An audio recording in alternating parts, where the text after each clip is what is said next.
તુલસીદાસજી મહારાજ કહે છે રામનું નામ લ્યો, રાજીતે લ્યો તોય વાંધો નહીં, ખીજમાં લ્યો તોય વાંધો નહીં. આપણને ન ગમતો હોય આપણો દુશ્મન પણ રામ રામ કરે ને આપણી સામે, તો એની સામે રામ રામ કરવા, ખીજાઈને પણ રામ રામ કરવા.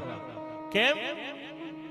ગોસ્વામી તુલસીદાસજી મહારાજ કહે છે કે જ્યારે તમે ખેતીમાં બીજ વાવો ત્યારે બીજને જોવો છો.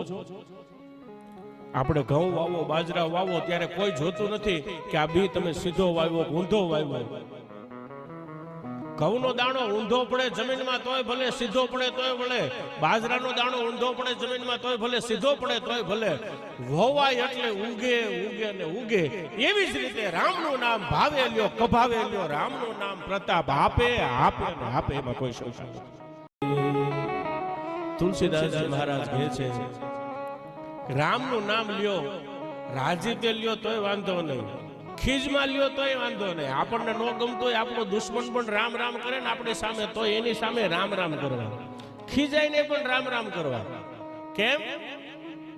ગોસ્વામી તુલસીદાસજી મહારાજ કહે છે કે જ્યારે તમે ખેતીમાં બીજ વાવો ત્યારે બીજને જોવો છો. આપણે ઘઉં વાવો, બાજરા વાવો ત્યારે કોઈ જોતું નથી કે આ બી તમે સીધો વાવ્યો ઊંધો વાવ્યો. ઘઉંનો દાણો ઊંધો પડે જમીનમાં તોય ભલે, સીધો પડે તોય ભલે. બાજરાનો દાણો ઊંધો પડે જમીનમાં તોય ભલે, સીધો પડે તોય ભલે. વવાય એટલે ઉગે ઉગે ને ઉગે.